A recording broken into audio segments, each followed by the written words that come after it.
Okay, so understand that a frame shift is usually extremely bad. And the insertions and deletions usually cause a frame shift. There is one exception.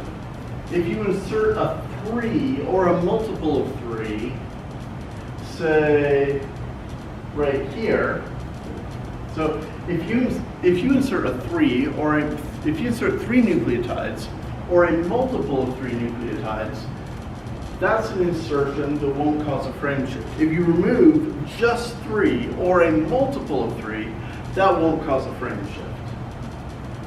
It still could alter the protein in an irreparable way. What if it was in the middle of an active site in a protein where you removed 3 things?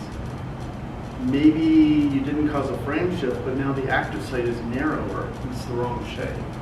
Then it's not going to work. Then the protein is not going to work.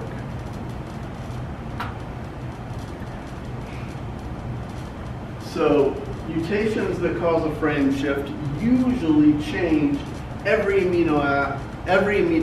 mutations that cause a frame shift usually change every amino acid after that point. What that means is that they usually change the shape of the protein. If the protein has the wrong shape, the protein does not work. That's why frame shifts usually disable a protein.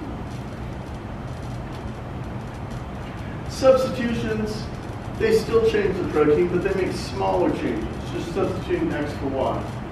They're probably not going to cause a frame shift, and if they alter start or stop codons, that's a major problem. But they're not always a problem, okay? The protein might keep its normal shape. If it does, things are going to probably be okay. The more close the shape is to normal, the more likely it is to function normally. And small changes, they could be good or bad. You could, like we talked before about the cone snail with 2 different forms of insulin. A little change in one of those 2 insulin genes, they made a more potent form of insulin. They use it as a venom. It works. But if you have a really big change, it usually changes the shape, denatures, and then the protein doesn't work anymore. I'm not saying that small changes are good. They're not always good. Sorry. I'm not saying small changes have no effect. There are some that do have an effect that's bad. Here's an example. Suppose we have a change in the DNA that causes us to use glutamine. Suppose we have a change in the DNA that causes us, instead of the glutamine we should use in hemoglobin, to use a valine. That's a very tiny change. You're changing a T to an A. That change is enough to cause sickle cell. There's a HHMI video that I've linked to that you should watch that talks about sickle cell.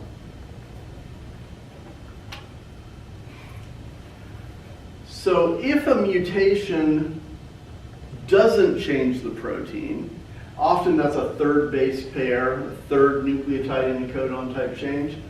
If it doesn't alter what amino acid we use, it's not going to alter the protein at all. We call that a silent mutation. In the olden days, we used to think that mutations, they're usually bad, but sometimes good. We still believe that in broad strokes, but we now believe that negatives are less common than we thought, that positives are much, much less common than we thought, and there's some gray area stuff in the middle where they're neutral or nearly neutral.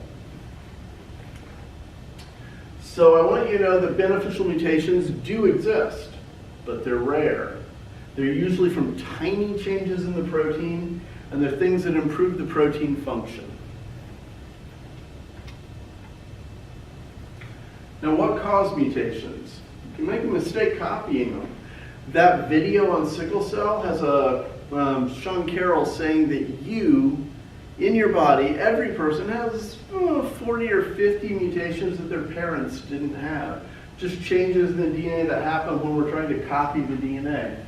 You could also have problems from DNA molecules getting bombarded with other molecules, sticking, pulling on them, breaking them. You could have heat, UV radiation, chemicals that do the same thing. These things could be bad for you, but in terms of natural selection, they don't matter unless you can pass it on to the next generation. Mutations that can be passed on to the next generation, those are what matter in the long run.